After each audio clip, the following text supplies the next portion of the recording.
Welcome to morning bulletin. NTR పెద్ద కుమారుడు నందమూరి జయకృష్ణ సతీమణి పద్మజ అనారోగ్యంతో కన్నుమూశారు. ఈ సందర్భంగా సీఎం చంద్రబాబు హైదరాబాద్ లోని జయకృష్ణ నివాసానికి వెళ్లి కుటుంబ సభ్యులను పరామర్శించారు.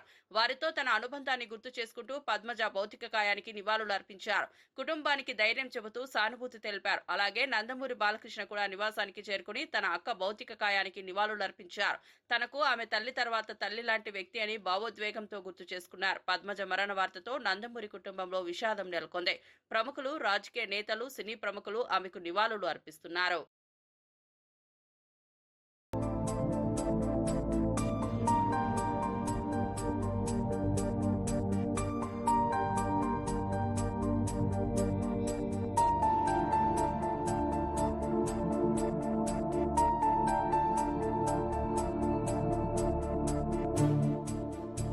అందరికీ నమస్కారాలు. ఈరోజు మా కుటుంబంలో అందరికంటే ఇదిగా ఉండే జయకృష్ణ గారి సతీమణి పద్మజ గారు చనిపోవడం చాలా బాధాకరం. ఇది కుటుంబానికే చాలా తీరని లోటు. నాకు పెళ్లిగా కొనుప్పటి నుంచి జయకృష్ణ గారితో అదే మరిగా ఆవిడతో పరిచయం ఉండేది. మా పెళ్లి విషయంలో కూడా వీరే పెద్దగా ఉండి కూడా అన్నీ చూసుకున్నారు. ఇంట్లో కూడా అందరూ యంగ్స్టర్స్గా ఉంటే మా అత్తగారి తర్వాత ఆవిడే పెద్దరికం చేస్తూ అందరినీ ఏ విధంగా అన్ని విషయాలు చూసుకోవాలని చూసుకుంటూ వచ్చారు. అలాంటి ఒక విధంగా చెప్పాలంటే అందరికీ ఏ అవసరాలు ఉన్నా కానీ కుటుంబానంతా కూడా కలుపుకుంటూ ముందుకు పోయారు. ఇటీవల కాలంలో ఆవిడికి సుస్థి కావడం, అనారోగ్యం కావడం, దాంతో ఈరోజు తెల్లవారితో చనిపోవడం చాలా బాధేస్తుంది. బావగారికి అయితే ప్రగాఢమైనటువంటి సంఘీభావాన్ని, సానుభూతి తెలియజేస్తూ దేవుడు ఆయనకి అన్ని విషయాల్లో ముందుండాలని కోరుకుంటున్నాను. మేమందరం అండగా ఉంటాం, ధైర్యంగా ఉంటాడు.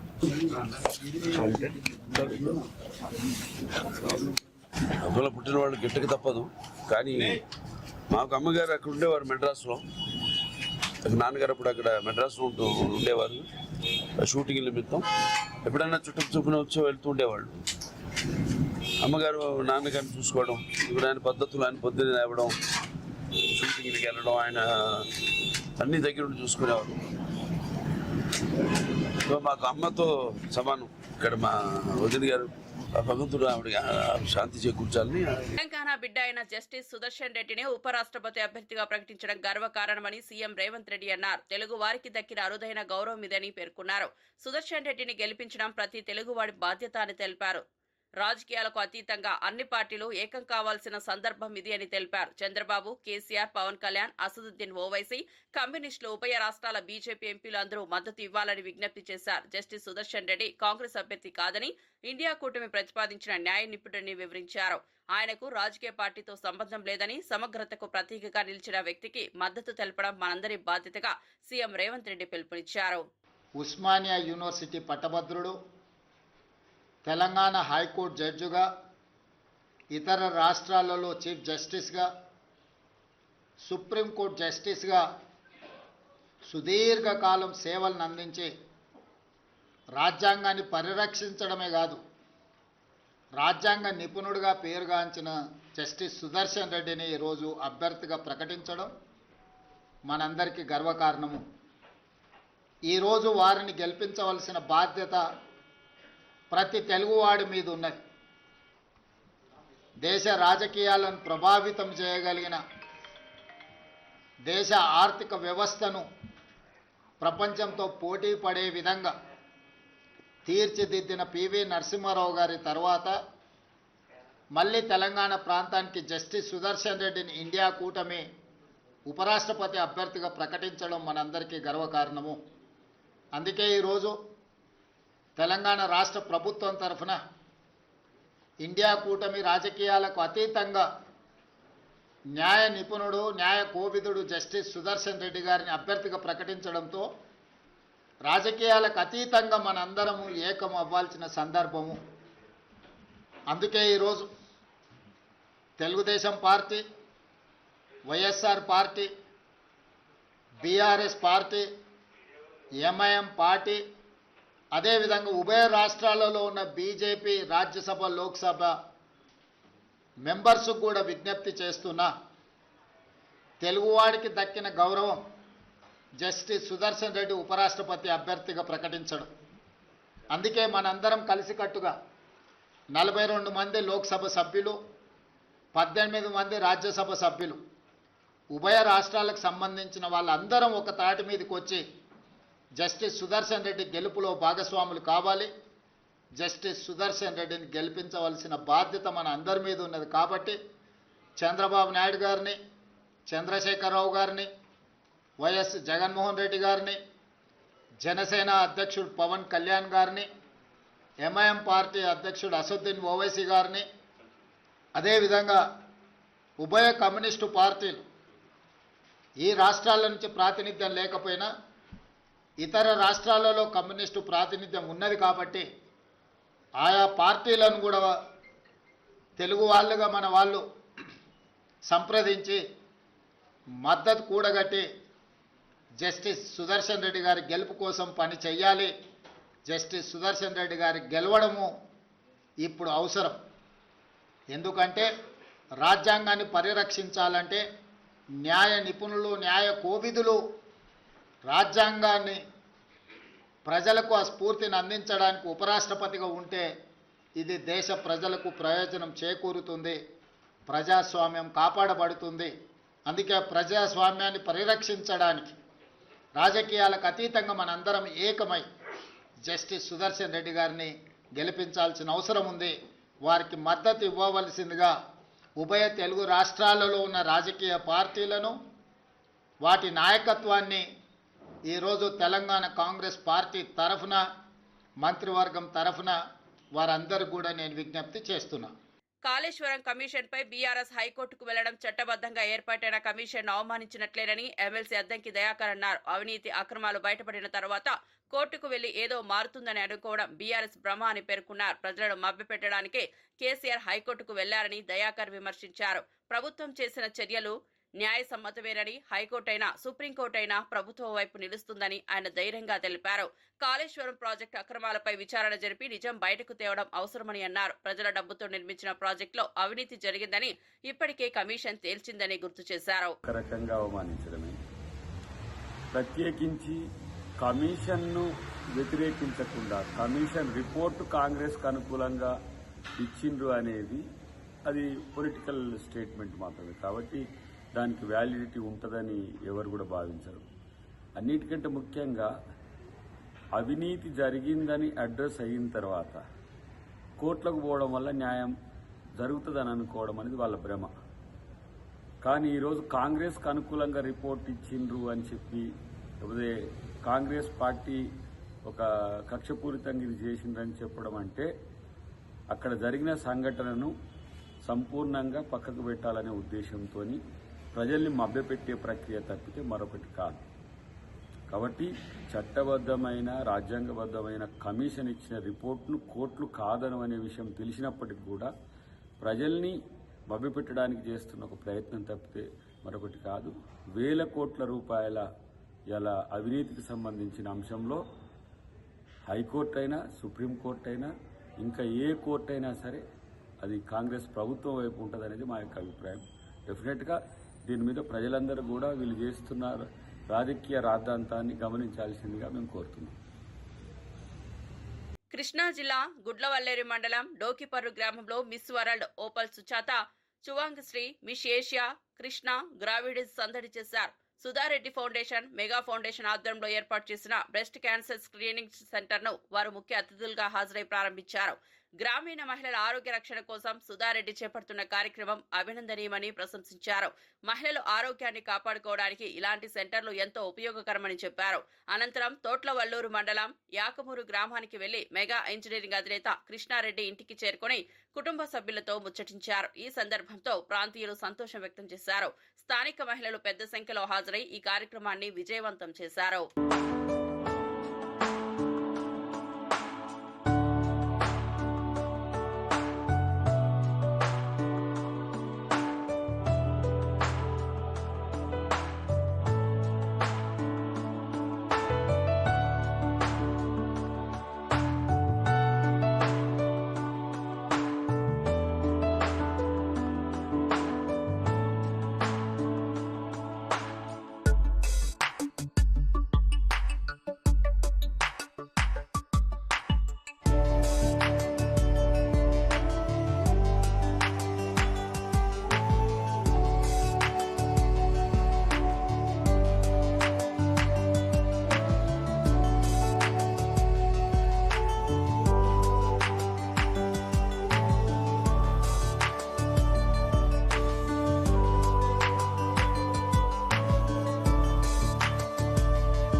జూబ్లీహిల్స్ లోని సీఎం నివాసంలో ప్రముఖ దర్శకుడు సుకుమార్ తన భార్య కుమార్తె సుకృతితో కలిసి సీఎం రేవంత్ రెడ్డిని మర్యాదపూర్వకంగా కలుసుకున్నారు.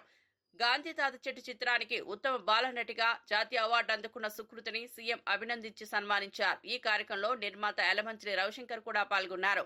సీఎం నివాసంలో జరిగిన ఈ భేటీ సినీ వర్గాల్లో ప్రత్యేక చర్చనీయాంశమైంది. సుకుమార్ దంపతులు తన కుమార్తెకు లభించిన ఈ అరుదైన గౌరవంపై ఆనందం వ్యక్తం చేశారు. యువ ప్రతిభకు లభించిన గుర్తింపుగా ఈ అవార్డును పలువురు ప్రశంసిస్తున్నారు. ఈ సన్మానం సుకృతికి మరింత ప్రేరణగా మారిందని కుటుంబ సభ్యులు భావిస్తున్నారు.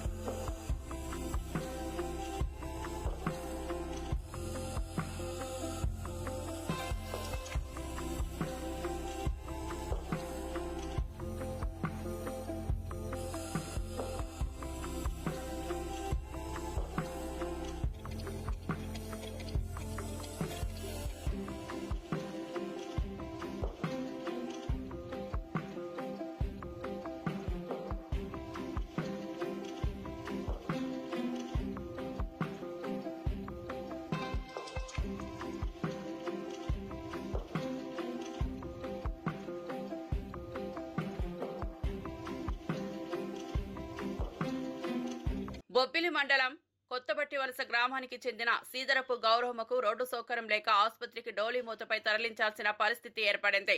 గిరిజనుల అభివృద్ధి కోసం 100 కోట్లు ఖర్చు చేస్తున్నారని ప్రభుత్వం చెబుతున్నా వాస్తవం మాత్రం భిన్నంగా ఉందని గ్రామస్తులు ఆవేదన వ్యక్తం చేస్తున్నారు. రోడ్డు సౌకర్యం లేక ప్రాణాలు సైతం ప్రమాదంలో పడుతున్నాయని పేర్కొన్నారు. కొత్తబట్టి వలసతో పాటు సమీపంలోని పలు గిరిజన గ్రామాలకు రోడ్డు సౌకర్యం తక్షణమే కల్పించాలని గిరిజన సంఘాలు డిమాండ్ చేశాయి. లేదంటే భవిష్యత్తులో ఆందోళనకు దిగుతామని హెచ్చరించారు. ప్రగతిశీల మహిళా సంఘం, అఖిల భారత రైతు కూలీ సంఘం నాయకులు కూడా ఈ విషయంపై అధికారులకు చర్యలు తీసుకోవాలని కోరారు. ఈ సంఘటన గిరిజన ప్రాంతాల దయనీయ పరిస్థితిని మరోసారి వెలుగులోకి తెచ్చింది.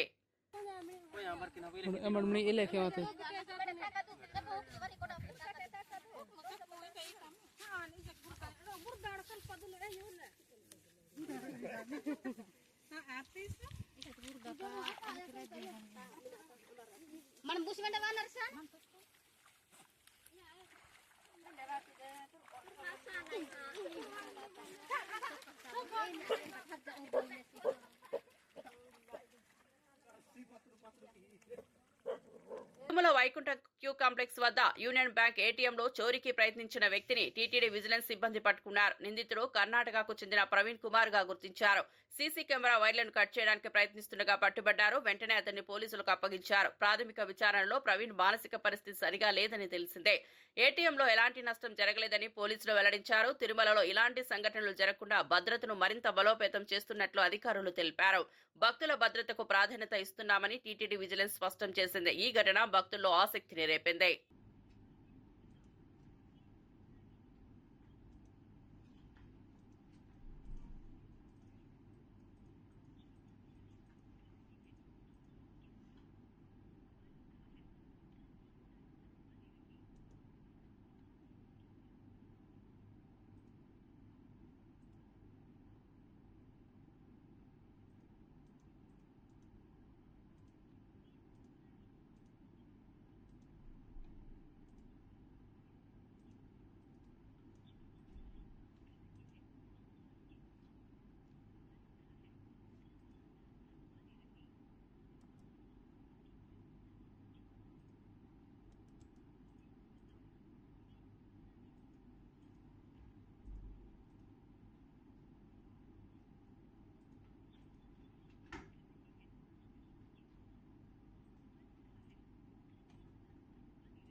తెలంగాణ దేవాదాయ శాఖ మంత్రి కొండా సురేఖ తిరుమలలోని టీటీడీ అన్నదాన సత్రంలో భోజనం చేశారు. అన్నదానానికి సంబంధించిన పూర్తి వివరాలను అడిగి తెలుసుకున్నారు. అనంతరం భక్తులతో మాట్లాడుతూ టీటీడీ తరహాలోని యాదాద్రిగుడ్డ దేవస్థానంలో కూడా నిత్య అన్నదాన కార్యక్రమం నిర్వహిస్తున్నామని తెలిపారు. భక్తుల సంక్షేమం కోసం అన్నదానం ఎంతో ముఖ్యమని, ప్రతి ఆలయంలో ఇలాంటి కార్యక్రమాలు భక్తులకు ఆధ్యాత్మిక తృప్తిని కలిగిస్తాయని పేర్కొన్నారు. తిరుమల అన్నదాన సత్రం ప్రపంచానికి ఆదర్శమని, తెలంగాణలో కూడా ఇలాంటి సేవా కార్యక్రమాలను మరింత విస్తరించేందుకు కృషి చేస్తున్నామని మంత్రి సురేఖ వివరించారు.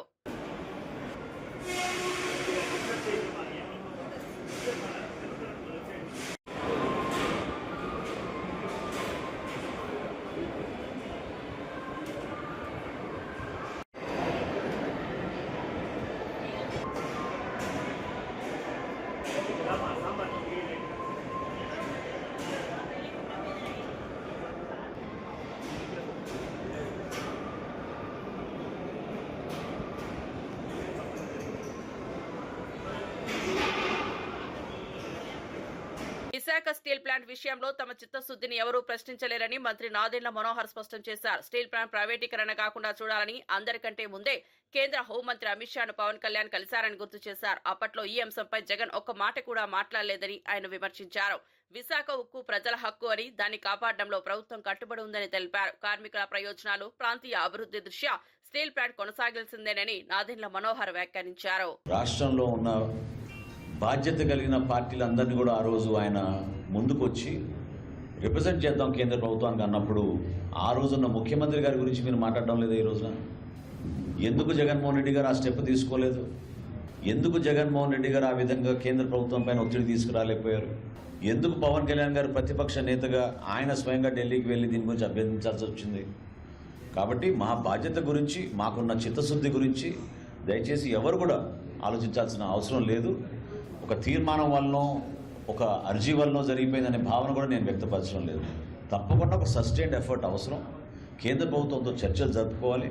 నష్టం జరగకుండా మన ప్రాంతానికి మరింతగా ఉపాధి వచ్చే విధంగా అందరం కలిసి పనిచేస్తాం. ముంబైలో కురుస్తున్న భారీ వర్షాలు నగర జీవితాన్ని స్తంభింపజేస్తున్నాయి. ఎలివేటెడ్ ట్రక్ పై నడిచే మోనో రైల్ విద్యుత్ సరఫరా అంతరాయ కారణంగా నిలిచిపోయింది. సాయంత్రం 6:15 ప్రాంతంలో మైసూర్ కాలనీ, భక్తి పార్క్ స్టేషన్ల మధ్య ఈ ఘటన చోటు చేసుకుంది. దాదాపు గంటకు పైగా రైలు ఆగిపోవడంతో 200 మందికి పైగా ప్రయాణికులు లోపలే చిక్కుకుపోయారు. ఆకస్మికంగా రైలు నిలిచిపోవడంతో ప్రయాణికులు భయాందోళనకు గురయ్యారు. అధికారులు అప్రమత్తమై రైలును సురక్షితంగా స్టేషన్కు తరలించే చర్యలు చేపట్టారు. వరుస వర్షాలు రవాణా వ్యవస్థపై తీవ్ర ప్రభావం చూపుతుండగా నగరంలో ట్రాఫిక్ కూడా జామ్ పెరుగుతోంది. వర్షాల కారణంగా మరెన్నో ప్రాంతాల్లో నీట మునిగిన దృశ్యాలు కనిపిస్తున్నాయి. ముంబైలో ప్రజలు ఆందోళనలో.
హైదరాబాద్ కూకట్పల్లిలో 10 ఏళ్ల బాలిక హత్య కేసు కలకలం రేపుతోంది. ఈ కేసులో పోలీసులు అనుమానితుడిని అదుపులోకి తీసుకున్నారు. బాలిక ఇంటి సమీపంలో నివసించే సంజయ్ అనే యువకుడిని పోలీసులు విచారిస్తున్నారు. బాలిక ఇంటి వద్దే సంజయ్ తిరుగుతున్నట్లు గుర్తించారనే సమాచారం. దీంతో అతడిపై అనుమానాలు వ్యక్తం కావడంతో ప్రశ్నిస్తున్నారు. బాలిక తల్లిదండ్రులు ఇద్దరు ఇంట్లో లేని సమయంలో ఈ దారుణం చోటు చేసుకుంది. మధ్యాహ్నం సమయంలో ఇంటికి వచ్చిన తండ్రి తన కుమార్తె విగత జీవితగా పడి ఉండడం గమనించారు. ఈ సంఘటనతో ప్రాంతంలో విషాద ఛాయలు అలుముకున్నాయి. పోలీసులు కేసును సీరియస్ గా తీసుకుని దర్యాప్తు వేగవంతం చేశారు.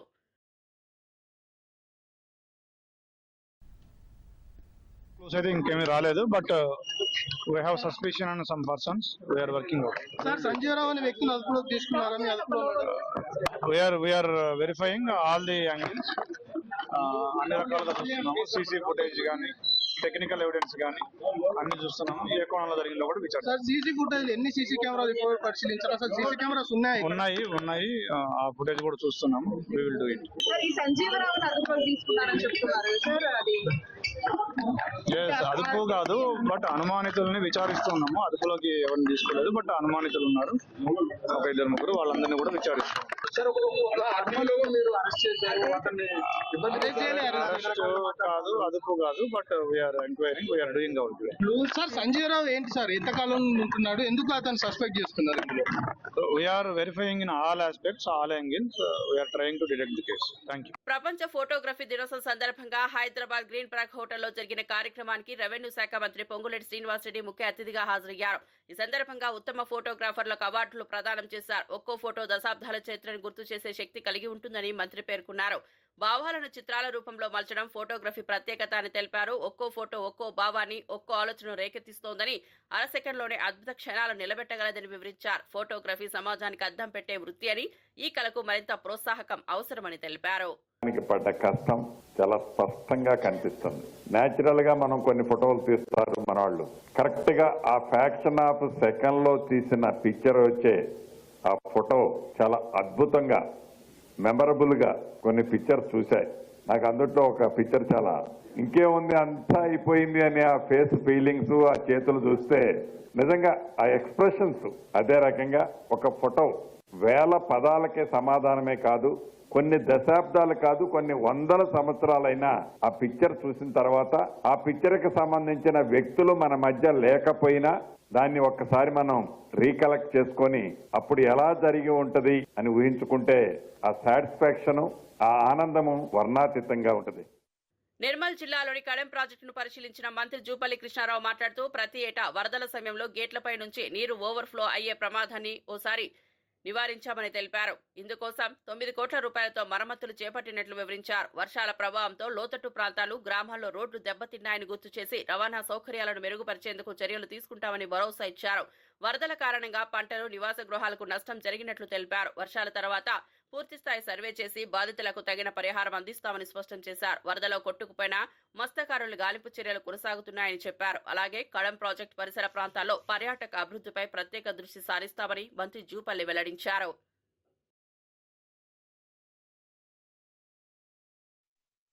ఈ కడెం డ్యామ్కి సంబంధించి గతంలో 2 సంవత్సరాల్లో ఈ వరద ఉధృతికి కడెం డ్యామ్ ఓవర్ఫ్లో అయి పైనుంచి వాటరు సుమారుగా 1,02,000 క్యూసెక్స్ వాటర్ ఓవర్ఫ్లో అయిన కారణంగా డ్యామేజ్ అయిపోయింది. ఎందుకంటే గేట్లు పనిచేసి 2 సంవత్సరాలు అవి పట్టించుకోని కారణంగా, అంటే గడిచిన టేజ్లో పట్టించుకోని కారణంగా అవి టోటల్గా రస్ట్ వచ్చేసి స్ట్రక్ అయిపోయి పూర్తిగా మొరాయించిన కారణంగా అవి ఓవర్ఫ్లో అయిపోయింది.